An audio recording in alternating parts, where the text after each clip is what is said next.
Nice to have your company on the sounding board for Drinkwise. If you're choosing to drink, choose to drink wise. The preferred time slot for this show, Tuesday morning, nice and early, episode 10, series 11, in person. Craig Hutchison, Damian Barrett with you. Hutchie, hello. Hello, Damo. How are you? Nice to see you after a long Easter weekend.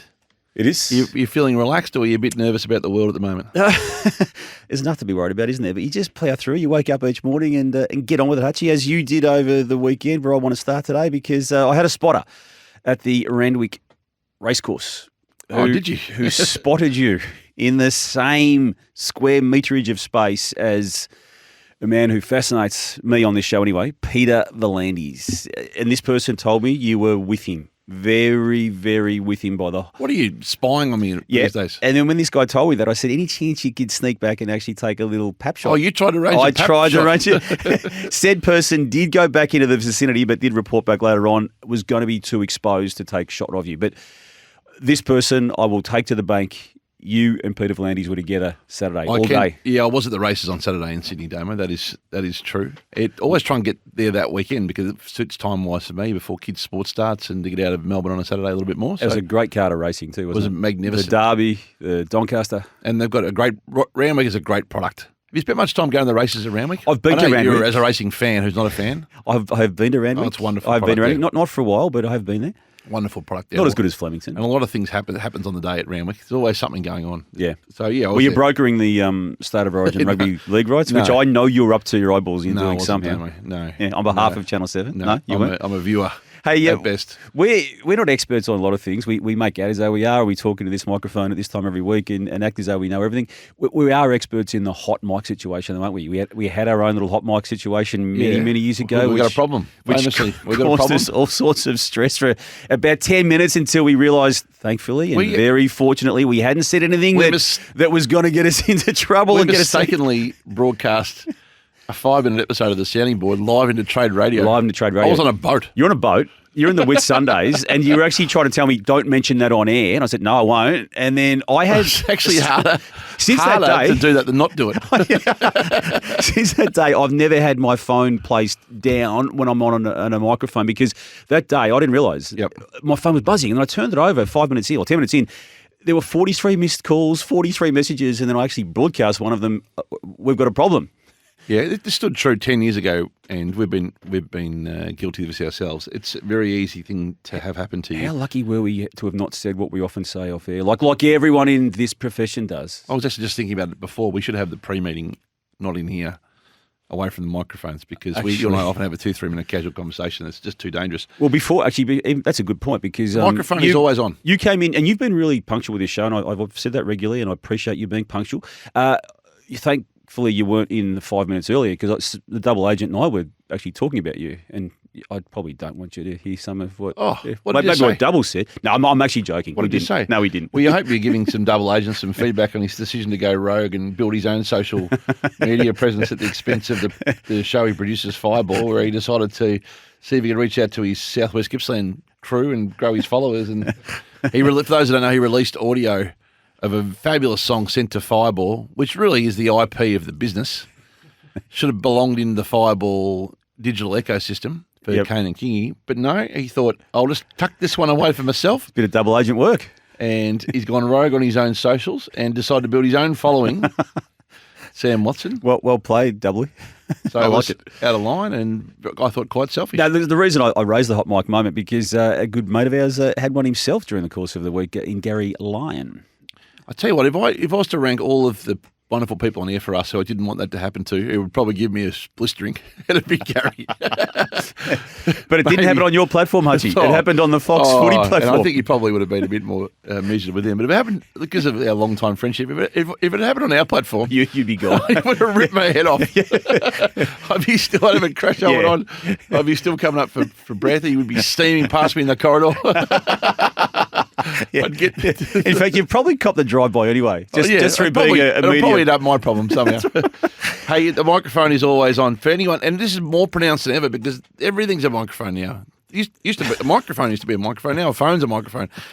The microphone is always on. Don't say anything ever Ad breaks you wouldn't want to read in the paper. Need to be considered going live to air. And it gets written phonetically in the paper anyway, so you're doomed even if you are in jest. And what you said was harmless, but it was... I think it was too, Hutch. I half want to raise it for that reason. I missed it. I don't know how I missed it. And I was probably 24 hours late to it, but then someone alerted me to it, and then I did read this, that Fox Sports boss Steve Crawley also issued an apology in a statement. This is a quote. Foxtel unreservedly apologises for a comment made in reference to Federal Minister Tanya Plibersek last night. The off-air comment was made by Gary Lyon. He's been named in the official statement, Hutchie, during an ad break on AFL 360.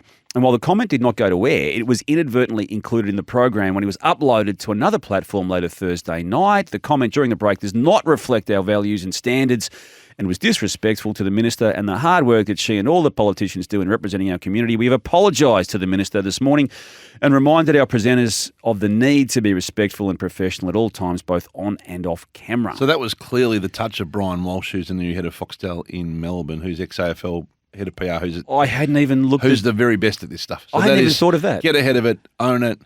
Our bad, we're sorry. Gone away. Reference the work the politicians do and get it out before the footy. I hadn't thought of that, but it was clever. Probably why it's happened. A quick and decisive response, and not necessarily in this instance. Was it necessary? Yeah, you be strong, firm. No one remembers. And again, we're not going to play it, but it was... well, I was going to ask you about that. Well, do you want to play it? No, we're not going to play it. But isn't it funny how, and this is probably not the best example of it, but isn't it funny how when someone makes a blue or an own goal, perceived, every other media who gets offended by it or aghast at it redistributes it to a bigger audience. Yeah. Like the redistribution of a gaffe. Yeah. It actually highlights How could they have said this? Bang, listen.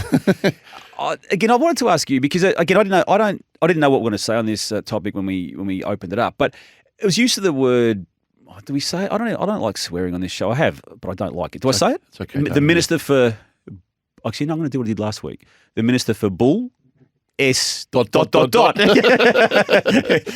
I don't think there's any politician in the world, and particularly anyone in Australia, who hasn't had something like that said to him or her. I can't imagine them taking it seriously. And again, I made sure I listened to it because the way it's said is different to the way it's written and read back. I made sure I listened to it for the purpose of this chat. I think it was said in a very jovial way, in an ad break, on a TV show as other people were getting wider. Right thing to do, get ahead of it and just own it. Yeah, but does it need a full-on apology like that? As though would it have netted it if they were still owned by News Limited? Or would it have just not been covered? No, it wouldn't have been covered, but that was a news.com article I read off, yeah. So I think play on, move on. Always best to put your hand up, own it and get on with it. Particularly when it's not that bad. But it wasn't bad at all. That apology and words to it doesn't reflect our views. That's just cut and paste apology for anything ranging from a use of a bull S ... to doing something really, really criminally bad. I thought they handled it really well, really decisively, and diffused it quickly. Okay. I'm glad it wasn't me. Now, I've had, without your knowledge, Hutchie, a little time code on this show already. How many minutes are we into it now, please, Doubly? We are 8 minutes in. At the minute of, let's just pull out a number, 13 minutes and 47 seconds in, we are going to stop the show and get to a topic that you have now parked for 8 weeks. I've only parked because it's not interesting. It was a casual observation. All you said is clubs v leagues, I need to talk about this. Now, you said it 8 weeks ago. We've had it on the running sheets each and every week. We've never got to it. I tried to introduce it last week at item 2, and you said, no, look, it's not that good enough. So he then parked it again and didn't get to it one more time. One sentence. Whatever we're talking about, observation. When this little alarm goes off, we're just stopping, and you need to deliver a really... I'll do it for you now. No. We're waiting for 13:42. I know you think this is funny, but it's just actually interfering with the whole cadence of the podcast. This better be a good... You better really nail this. And you'll laugh at yourself, and everyone else will think you're an idiot. You better nail this, because this has been in the making for 8 weeks. I'll just do it now. There's nothing to it. It's quite simple. Clubs and leagues. For full disclosure, we have owned 7 clubs in our lifetime. Yep. Or part-owned. Well, fully owned. Basketball, netball. Fully owned a bunch of them and part-owned a bunch of them. Yep. I never owned a league. Right? So that's a more... You would think I'd be more sympathetic to the club view on this than the league view. You're a clubby. You think I'm... In my experience in sport, in owning teams and also as being a journalist, is this. The clubs have far too much to say. and don't understand they are playing in a league that is not ostensibly not theirs, or at least not governed by them. Yeah. It might be technically owned by them or in a back end, but in essence, it's A stakeholder. stakeholders. use that So word. I roll my eyes and laugh at times at the amount of energy clubs put into trying to run the competition, everyone else's view of the competition, and influence things that are beyond their control, while at the same time often not running a great club or entity themselves. Yeah. Often losing lots and lots and lots of matches of sport. And this is a loose rule I'm sure I haven't been compliant with myself at times. So, but as a simple rule, the club's job is to run a great club and make the best club you can be in the rules that you are given. And you're given a set of rules, a set of goalposts. You can like them, you can lump them, you can try and go home and complain about them, but they are the goalposts of a club. Yep. You're given that, and if asked an opinion by the league, you should offer a very strong one, but only if asked. And if you're invited to sit on a committee or be at a table, and at that table they say to you, Damien, what would you do, or can you help us from your perspective? Then you offer a strong view. But what I see around sport in particular is an unbelievable, disproportionate amount of clubs that want to change where they play, how often they play, how much money they get at the end of the year, why they get that amount of money, why that person got this, why they didn't get that. And fundamentally, it's because they are such emotional businesses where everyone thinks they could do it better. And running a league is really hard. And they're not perfect, and they make mistakes, and they make lots of them sometimes. Are you talking more with your own involvement here through your ownership of clubs, or you're talking at the higher levels? I'm talking everything. So I see it in the AFL. I see clubs just forever banging the table. We don't like opening round. We don't like wildcard weekend. We don't think we should be going here. Why they got that? Why is there a break here?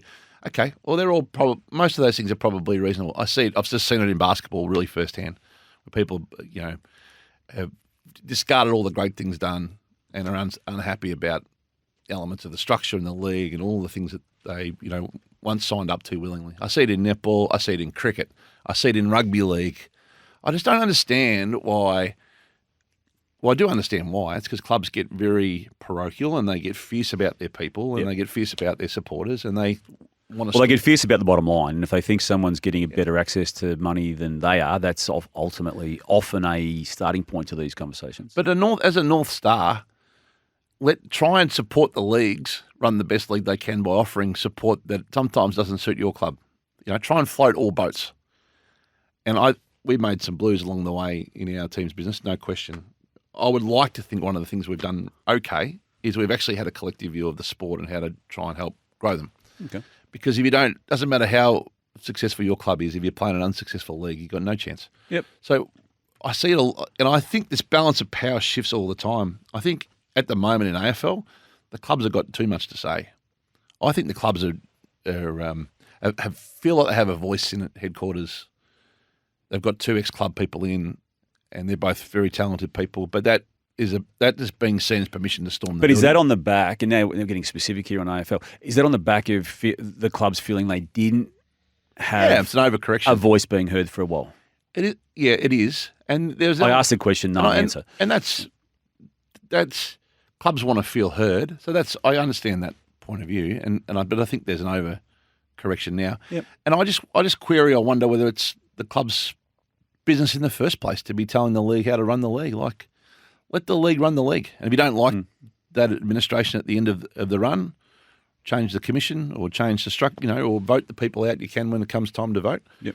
But why don't we all just get on with support the leagues? Like running a sports league, I can only imagine, never done it. You would think I'm more in sympathy to clubs, is really difficult. Yep. It's hard. You're trying to solve for the collective good all the time. And on the specifics of the AFL, again, there has been some disharmony there for some time. And again, the narrative was they were going to use their powers at the highest level to vote out commissioners and vote in and have a say in who's actually running the game. And as is always the case, I say always because I haven't seen it happen. I've only seen it once in about 30 years where they've actually used that potential collective power to actually make a change at commission level. They ran away from that fight when they had the chance to, and having made a lot of noise about it for a long time, the clubs. So a lot of it is just simply noise. And if you hand in most leagues that I've seen in the world, if you hand power back to the clubs, they make a meal of it anyway. Well, that's how the game got into trouble back in the 80s to begin with. Back in and respect the authority and see how you can support it rather than spend all day worrying about what everyone else does. Yep. That was my only point on this. No, okay, we've got that topic out. We can put a lot. I know, it wasn't really worth a build-up. No, it was. I knew. I didn't know where you were going to go with it. I'm glad we've had the conversation because it has been on the running sheet for 8 weeks. What do you think about that as a premise? Like, do we think I'm the with balance of power is a little bit distorted at times? Well, there's a perception of power, and the clubs don't have anywhere near as much power as they like to think they do. Is that fair to say? I would say the athletes have the athletes have got the power now, and it's increasing. And the smaller the volume of participants, the larger the power of the athletes. So, you've always said that about the NBA in America. Yeah, I mean, there's 5 players. Like, is Bryce Cotton more powerful in Adelaide than Mike Wells, the coach? Yep, no question. In most basketball clubs, the franchise player, if they are a long-standing or established part of that team or the marquee, 5 players, I think. True. I think the same goes for cricket, where there's 11 players. I think well, look at the Australian fast bowling fraternity. Yeah, they run the game. So it's choose coaches, get rid of other ones, and the role of a club fundamentally is to run a great club. And I by the way, that's hard to do too. It's really hard. I have great empathy for anyone who runs a club because it's so hard. Yep. Just on basketball, you touched on it. Let's on the towards the end of my run, I owners meetings and things like that. I just didn't. If there was an opportunity not to go, I didn't go because if it's a complain fest or whinge fest, what's the point? If you're asked of you to constructively contribute, you should, because that's your job to help everyone. But honestly, why do we all get so caught up in everyone else's business? You mentioned basketball, Archie. It's probably time now to talk about Brian Goorjian ever so quickly, coach of the Sydney Kings, who, since we last spoke, have secured the NBL title over your team, your adopted team, the 36ers. And it's an extraordinary story here, isn't it, Brian Goorjian? 7 titles now over the space of 34 years. I love the drive this man's got. I've only had very, very limited dealings with him over that period of time, Hutchie, but what a driven individual he is, even at this latest stage of his coaching. And I'm a bit biased to the sport because it's been close to our hearts and good to us. I was there on Sunday and barracking very hard for Bryce. Very hard. I felt as emotionally invested in it. It was fantastic viewing again. I watched the last quarter. And it was box office, that whole drama. And overtime. That whole drama. But you got to give Brian his absolute flowers. Yeah. It is one of the great runs of Australian coaching. To win 7, to win the last one between the drinks break that he had, long time between drinks, what I'm trying to say. Yep. And at 70, what, 72, is he? I think he'd be something like that, yeah. For those that say you're too old to coach, well, wisdom is everything. And his energy on the floor is phenomenal. A bit, yeah. And they were in a real spot. He coached his way, on the back of some great talent, obviously, as well, in Kendrick Davis. But he coached his way out of that pocket they were in phenomenally well. And for those who aren't familiar with the story, when he was coaching Australia and they again missed the gold medal chance, but needed to then regroup and win a first Olympic medal, as they do in that system where 3rd and 4th gets to play for bronze, and how he got them back up to get that inaugural bronze Amazing. medal. You need some luck, don't you? Like the Bryce Cotton bucket goes in. Yeah. They win and he loses. He talked a little bit about how he lost his last 2 playoff games in China and Japan. Was it China and Japan or the Philippines? Well, anyway, in Southeast China, Asia. yeah. So you need a little bit of luck, but if you're consistently good and put yourself on the dance floor often enough. He's losing soldiers. They were getting fouled out, weren't they? Late. Dellavedova. And then they just started rolling the dice when they had to, and they started to sink. And I didn't think Dellavedova quite got the recognition he deserved out of that too. Like, he was, largely not. His contract ended at Melbourne, and they weren't in any hurry or rush, or perhaps didn't want him back, or didn't certainly want to meet the market on bringing him back. To be fair, it was a mutual part. I think they certainly didn't want to write a check that he felt maybe he was worth. And then he hadn't won one before, which everyone forgets because he went in the NBA. So here was his first NBL championship, and he won an NBA one that I remember with LeBron. And he hit 2 amazing threes at crucial times, and that's not been the absolute signature of his game. So, and as much as he was shattered when he got fouled out, he still gave it energy from the sidelines, didn't he? Once he got over that initial annoyance, he pitched Kendrick Davis to go and play there, and I know for a fact that as part of his pitch personally, he sent him clips of how he played with Kyrie Irving and some of the things he ran, and this will be you in this system, and he organised the off season. Like, he's a ferocious leader. He's pretty intense, Delhi, but he's amazing. Yep. So well done to Sydney. It's hard to watch, but well done. hard to watch. Let's move on to this topic because the Saturday night AFL game, Western Bulldogs v Essendon, there's no other way to describe it as differently to what you just said, hard to watch. Half-time score, 1-7 to 10-7, that being a Western Bulldogs lead, and Essendon yet to go near a win in 2026. A dreadful performance so far for the Bombers in the AFL season. I was watching Hutchie for Sunday Footy Show reasons the next morning and noticed when Essendon just started to get a little bit of form, and it was only a little bit, it was just a skerrick of form, that this 9-goal deficit that they had against... Oh, the quarter time onwards winner? And then in the second half, now I love these two guys as commentators, Dwayne Russell and Matt Hill. Just see if you have picked up on what they were trying to present to the viewing public. The margin was 35 points at quarter time. It's 39 now. The Bombers still a chance to win the game from quarter time on. So another goal here from Essendon, and that would have them in front from quarter time onwards. That is a brilliant kick, and they can still win the game from quarter time. So still 34 points the margin, so that opportunity for Essendon to win the game past quarter time. So when the result was published the next day, Hutchie, they just took out the first quarter scores. They just went quarters 2, 3 and 4. I don't even know if Essendon won after that point. I couldn't care less. But was that a directive, do you think, from powers that be? Or was it just addictive once one of them said it, the other one picked up on it? Well, I heard it and noticed it as well, to be fair.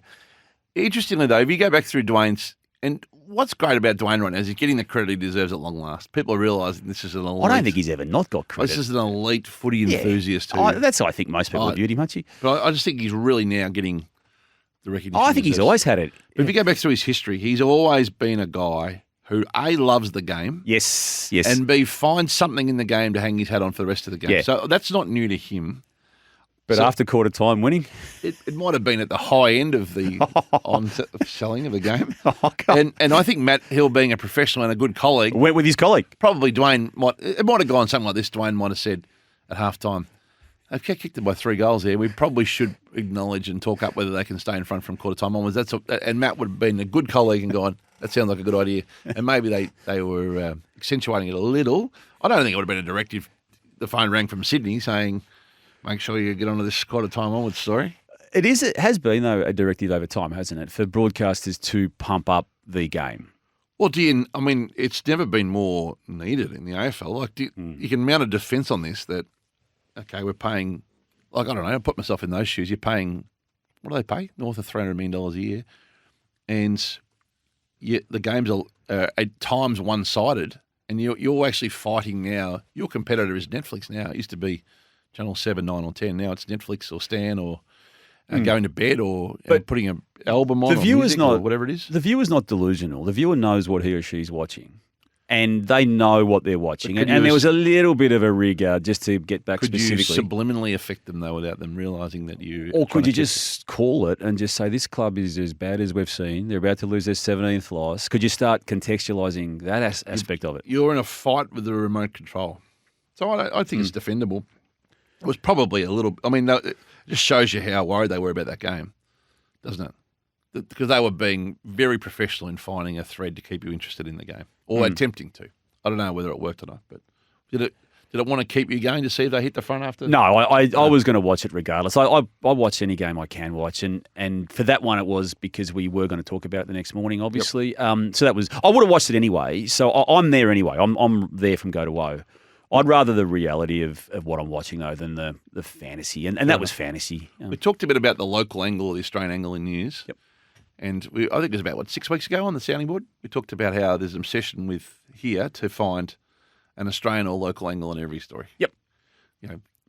1,000 injured, including, one Croydon man was among 1,000 injured in overseas, like that type of thing.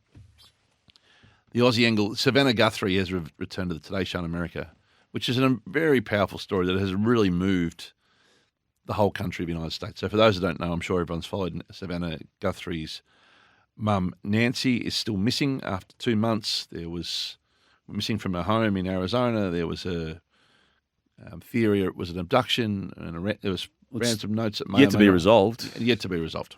And certainly grave fears, beyond grave fears, are held for Nancy's health, well-being and existence. So Savannah returned after 2 months, and this is a moment for America, no question, because they've lived the grief through her eyes, and you can only imagine the torment and the heartbreak, and you put yourself in that position yourself. Anyway, there's now an obsession with the Melbourne-born news anchor. So for those that don't know, Savannah was born in Melbourne, which was just a moment in time. Wasn't an Australian, didn't go to Loretto Girls' School, just was born here by chance.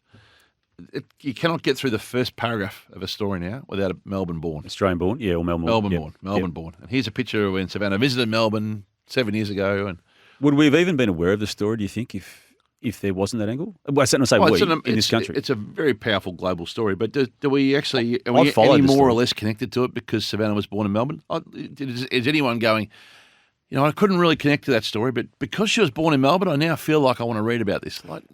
Is that the point of awareness, though? I actually think, now you've raised it in that context, I reckon that might have been the initial point of contact for me to delve deeper into the story. Do you think it induced you into the coverage? I don't think it would have come across our desk, would it? Otherwise, really? Okay. I don't know. You think it's and I'm skeptical and cynical, but I think it works. You think it's a click trick? I've read a lot of background on this story, and maybe subliminally, Hutchie. Well, it's an extraordinarily sad story, but it's a gripping story, in a very sad way. Like how she's so well respected, Savannah, as a person and as a broadcaster, but it's so incredibly sad story. Yeah, it is. I get it. She's born in Melbourne. Yeah, the gambling ad reforms that the Prime Minister, Anthony Albanese, since we last spoke, actually made public to a point. I don't think the detail was released, but the general premise of it was that there's going to be a further crackdown on it. Am I right in saying that the gambling companies, and this is an emotive issue, and my views, you've heard them before, it's legal to gamble, and I like to have a very small gamble every single Saturday in 2 different punting syndicates. I look forward to it. I know that I'm going to lose that money, or that's the way I approach it. I can handle it. I can deal with it. I don't have an addiction on it, and I look forward to it. Other people don't, and they don't like the proliferation of advertising around it, and I get that. There was a period of time I didn't like that either. Can I just ask the question, with the crackdown again, have the gambling companies almost got ahead of the curve on this? And what we're seeing in 2026, is this largely in keeping how it's going to be by way of preparing for the crackdown? Well, I think that's been happening anyway. You've seen, proactivity among wagerers. I don't want to sound like a defensive of the industry. It's okay if you can. It's okay to be defensive of it, actually. You work in it and you take money from it, and that's okay. It's legal in my eyes. But I'm just going to call it as I see it, and you can form your own view. I do.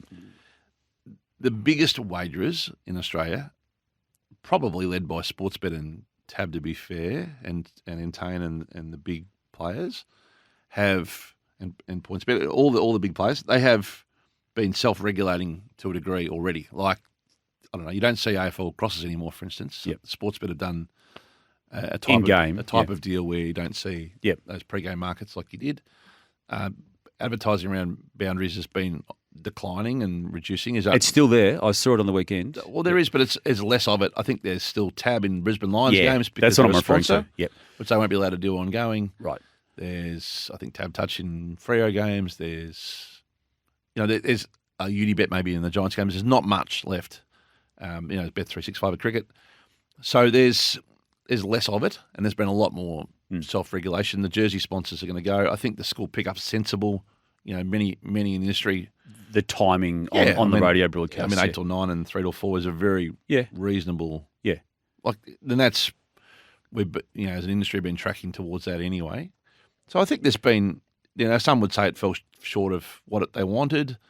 I haven't read the devil in the details. But the government can't. The government, just to remind people, as much as they can get up in arms about it and have their views on it, which I fully respect, but the government, just to remind those people, they're not going to remove it, Hutchie, because of the taxes they earn out of it. From not just the actual companies in the system, but the point of consumption tax, which is something that might be destroying the actual tote pools and the markets themselves, which is another story for another day and not maybe for this forum. But they're getting a lot of money, as they always do, out of gambling, both in the horse racing form, the sports betting form, and particularly the electronic machines. They've taken an extraordinary share of the pie themselves in taxes. Almost the whole lot. And so and it's got to be legislated and go through and be established, and then the early signs kick in from January. But there was nothing in there that was surprise, and that's what I'm asking. A real surprise. So again, people, and you talked about running competitions. I think, wagering brands on the front of jerseys and singlets and things like that. That's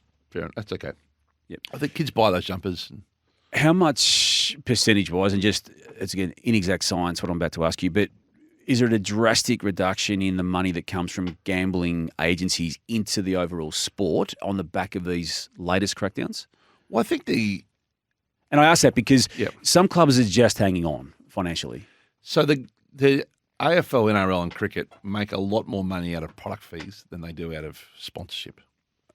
And the product fees won't change if the revenue remains in the same ballpark. But the revenue's dropping, I believe. Well, I think sport will keep growing. I think racing's got challenges, but sport will keep growing in wagering, at least share of wagering. So, there's a reason why the sports don't publish their product fee numbers because they're so big. Like the AFL, NRL, and cricket would make a lot of money out of just selling the right for people to bet on their product. That's not you don't have to provide any service that other than the permission to use IP. And is that linked to turnover?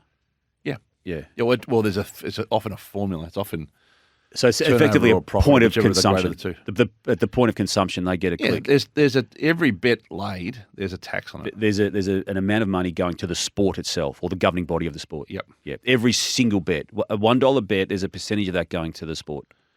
Yes. And there's some very complicated deals behind it where sometimes, in some instances, racing get a share of sports revenue. Like there's some really interesting, complicated models behind, and every entity is different. But that will continue. So who's got the best deal in that space? Answer it, please. Well, I'm not privy to every contract. Who would you think might have? Who are the most talented negotiators in the country? I would say the AFL and the NRL.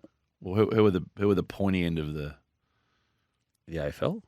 So the smartest minds have got the best deals. Let me say that. Yeah, that would be my view. So anyway, I think there's some there's some sensible, fair-minded, good compromise in a lot of the regulations. I don't think it's perfect for everybody, but I think it's better. And that's in life all you can ask for, right? Yeah. And I think I would just give a shout out to some of the big wagers have all been part of the conversation. They haven't been, this is how it's going to be, or we're all moving offshore. Like there's been a sensible, constructive debate around it. So ultimately, just to wrap the conversation up from a sounding board perspective, we're not, as a consumer, going to see a lot of changes. Well, I think you will. It'll be what you don't see. You won't see logos on jerseys. I think that's reasonable. As of next year, as far as you know, you won't see the TAB sponsorship behind the Brisbane Lions signage, so to speak. Yeah, that deal. I'm sure. I haven't read that. Again, it hasn't been legislated. And I haven't read. It's just been an announcement of these are the findings. And the outlets and the agencies knew it was coming, didn't they? Yeah, but I think that'll be allowed to expire in its current contract, or it'll have to be changed and renegotiated. But those things won't be a surprise to anybody. Okay, Hutchie, I wanted to ask you this through the perspective of someone at a club. I mean, you have referenced already on this show today how you have had ownership of sports clubs, and I want to come at this particular topic through that aspect of it. The running of a sports club, when the partner of an athlete, and specifically here I'm talking about Alexandra Merrett, partner, wife of Zach Merrett, Essendon footballer, who has for the past 2 years tried to get out of a contract he's got with Essendon to go to another footy club, who at halftime of the game we just spoke about, the Western Bulldogs Essendon game on the weekend, chose to leave the ground. I would have too, after the 9-goal deficit her husband's team had at that point in time, to go to a restaurant in Melbourne, a very well-known restaurant in Melbourne, and to then post that occasion on social media. Naturally, it took off in that social media sense. As an executive of a sports club, how would that have gone down internally? Well, for starters, Damo, it's very difficult to get a reservation at Gimlet. It's not that easy. On Easter Saturday night too. Table 38 is the best table there because you get the full view of the room. And the caviar's a bit beyond most of our budgets, but it's apparently magnificent. But it's It's in all seriousness. Look, I'm probably a minor view. I had no issue with it. I'm asking you through the lens of someone running the club. I had absolutely no issue with it. Either did I. And I was 1v3 on the television this last night. Caro was strong. Oh, so you raised it? Yeah. See, we chose. It wasn't even discussed. We just, again, I think it's right for this forum, and I'm coming at it from a running of the club perspective. No other, because I have no issue with Alexandra doing what she did. Zero. Like, not even. It didn't even register of a reaction. My views are. But I can imagine it might have been with the CEO and the president, maybe. So for starters, like, live the life you want to live in. Like, I'm a big believer in that. Like, you do you, and if that's, you're going to got to be accountable to that action. You know, if that's a social post that made it more difficult for Zach, well, that's something that they have to deal with. But you do you, and I think my views are largely in the very minority. Like, I'm going to lean into the drama. I'm a bit WWE influenced on turn the camera on ourselves and let it all play out. And that's not everyone's view or cup of tea, right? It's Alexandra, though, she didn't realise they might have got close to winning the game after quarter time had she stayed. Yeah, I'd be much more like, I'd be covering it on snfc.com.au today. Like, I'd be going the other way. No, don't. No, let's not stretch it. You're not covering that. Having a bit of fun with it. It is, but people get very, very defensive. Actually, what they should do is get a sponsorship with Gimlet. There you go. That's where your corporate brain comes in, doesn't it? Yeah, like, just have a bit of fun with it. Like, we're not saving the whales here, are we? It's footy. So, so what? Yeah. But we get incredibly righteous about, and I think for partners in particular, partners should be entitled to do what they want. You want to go to the game, go to the game. If you don't want to go to the game, don't go to the game. If you want to go for the restaurant, instead go to the restaurant. If you want to post about it on social, have a bit of fun about how we're playing, well, let's play better. It's not that. I don't think we're way too uber sensitive on things. Yeah, but I don't think anyone. I didn't see anyone blow about it. And why is there this expectation that partners need to go to the games anyway? Like, well, they do. Yeah, but they choose to, and that's great if they do. But what do you like? Has Janine ever been to your workplace for a day's work? Please, 30 years. Actually, it's starting to worry me. She's just discovered the podcast. She's just discovered this podcast, even though I think a few of her friends do listen to it, but she's never listened to it. Now, I think I'd prefer her not listening to it, Hutchie. She thinks you're funny. She found you on Instagram.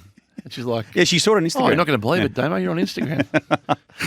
Or 11 series in I was able to get away. Janine? I was probably able to get away with a few things too, even though it was public. Imagine she'd heard that whole 6-week neighbour situation about 5 years ago. She wouldn't think you were funny on that because you weren't. You and the neighbour we had legal letters over the fact that she destroyed your house with the water leakage. You had to move out for 8 months. 9 or 10. She knew what you said on that too, Hutch, even though she hadn't listened to it. Hey, I can't go anywhere these days without some other media outlet. There's a good humorous response from Essendon in the Gimlet stuff, I think. There might be, actually, after you've mentioned that. Sometimes you can be brave enough just to turn the cameras on yourself.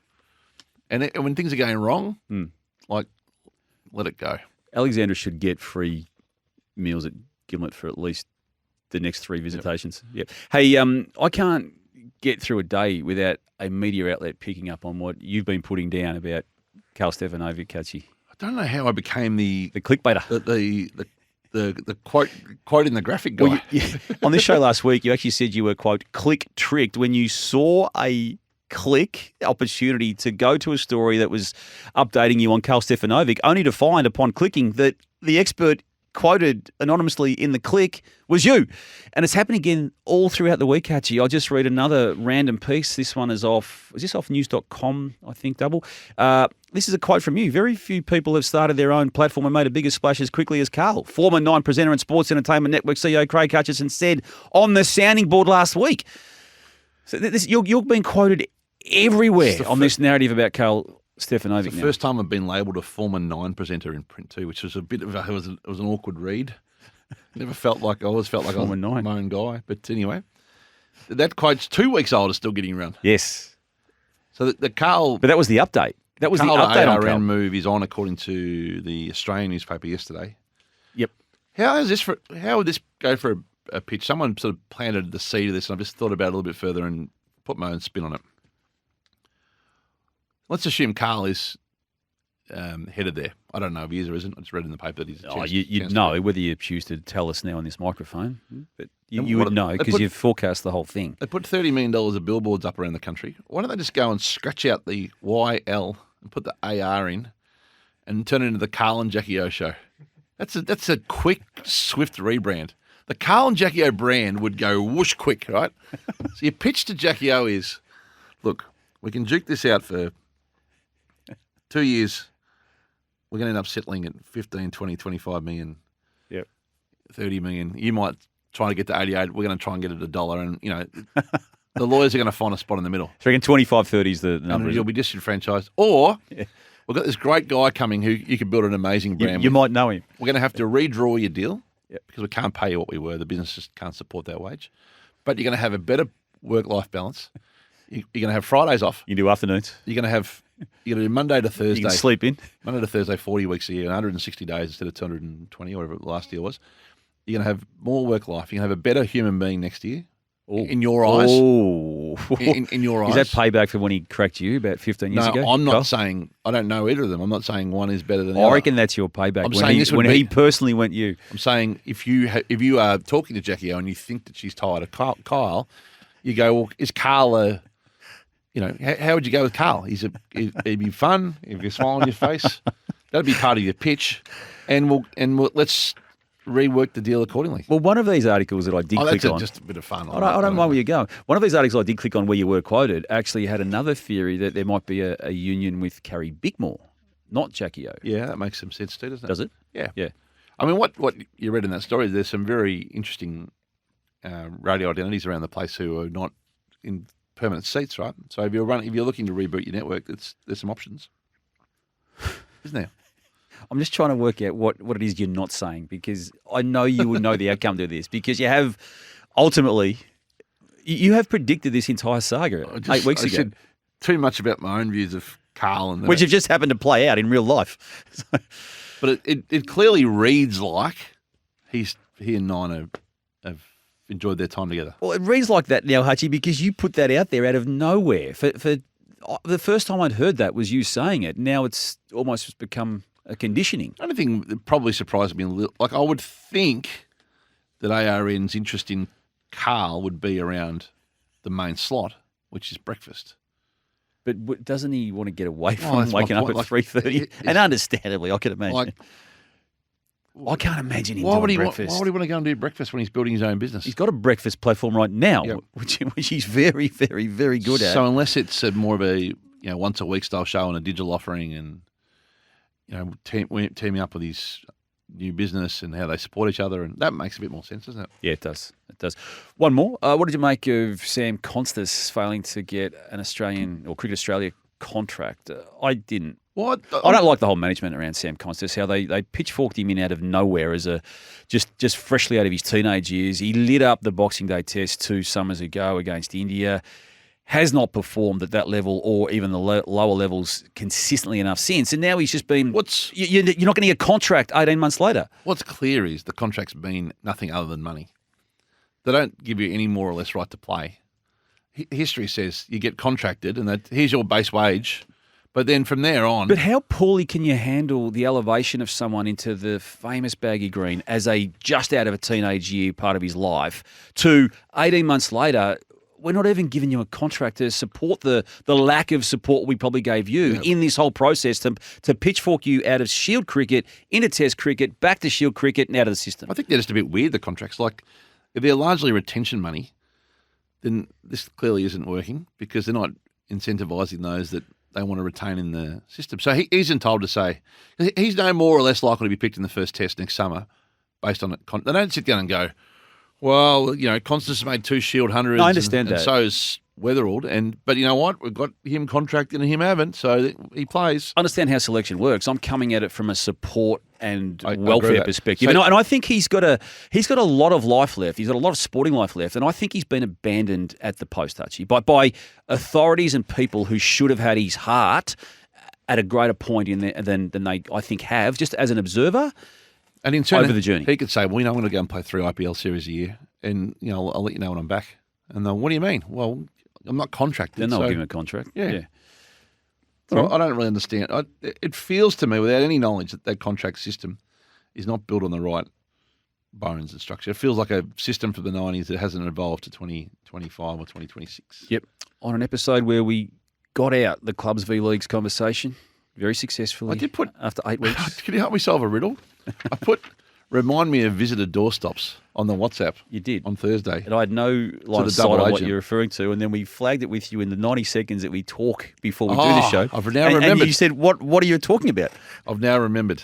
Because there's a photo attached to your post. Took me to the end of the podcast. It's been on my mind. Sorry for the poor performance I put on today. I've been just distracted by. You don't want to park it? No, I'll tell it to you now. Visitors' doorstops. So this is what I wanted to talk about. Right. When you live in the market you are doorstopping in, you are often more cognizant of the residency of your doorstopping. Because you know you're going to have to deal with that said human being again today, tomorrow, or the next day. And so there's there's a clout? Yep. Where things get really interesting is the visitor doorstop. So the visitor doorstop is when someone who doesn't live in your city is in town for a brief period of time. You never see them again. It's cast as the villain in your town, and the local media can go whoosh and get after you. And we saw the great example last week. I reckon the market that attacked the visiting doorstop hardest is the city of Adelaide. And I say it with admiration. Oh, yeah. Admiration. The airport there, by the way, is doorstop friendly. Yes, I can It's picture the most doorstop friendly airport. There's a long walk to the car park or the car services. Oh, plus they let you pass security there too as well, which is the other interesting point. You clearly get in near the gates. So last week, Andrew Bogut went to Adelaide as the visiting villain. Small share owner, as you described him last week. Really small share was a quote you gave. And the South Australian newsrooms in the morning, at morning prayer, someone's gone, got a visitor doorstop on our hands today. We're all up in arms about Bogut. He's in town. All right, better send the attackers out. So people are putting their hands up everywhere. Oh, I'm a one and done here. I'll never see him again. Let's go. So half the newsroom emptied out. These people who are doorstopping don't cover basketball day to day. They are literally gun for hire doorstoppers. And by the way, they haven't been barely seen since Jack Ginnivan came. I was going to say, gather around last year or the year before. And here's the dose that they gave Bogut on the way in. Are you very loud online but don't want to say anything? I can't hear you. Do you think Grant Kelly's fat? Chat. Fat, like fat. Big, rotund. What's that? Sorry? Big? I can't hear you properly, sorry. Do you want to take them off? He had those big headphones on. And he's tried a very weird way to defend that. It was unusual, wasn't it? So, but he got through the moment. But if that had been, I don't know, controversy with, I don't know, did Isaac Rankin get that same treatment last final series when he otherwise, put himself in a position where he may have? So you reckon Adelaide's on watch in this space? No, I'd say every market. Adelaide got some fabulous newsrooms and presenters. So who's going to be the target now that AFL's gather round is heading across as we speak to play this week? Was there a natural villain? I don't think there is. Guinea? We'll get Guinea going again. He'll get doorstopped again on the way for sure. But don't you think when a villain and the overseas star who's caused a controversy is prime meat in this space. If you're an overseas person who's bagged Australia or done something wrong while you're in Australia, or perceived to have been, or you've said, then away you go. So that's because the one and done doorstoppers, they don't muck around, do they? The one and done doorstoppers. The visitors doorstops. The visitor doorstops. All right, I'll pay attention to this from here on. If you see a visitor doorstop out there, send it to us on the sounding board. Well, you won't miss it. You don't miss anything, Hutchie, and you don't miss anything at all. If you're choosing to drink, choose to drink wise. That's it. You won't miss a moment if you drink wise, Damo. That's what I was trying to get out, Hutchie, for the sounding board for Drink Wise.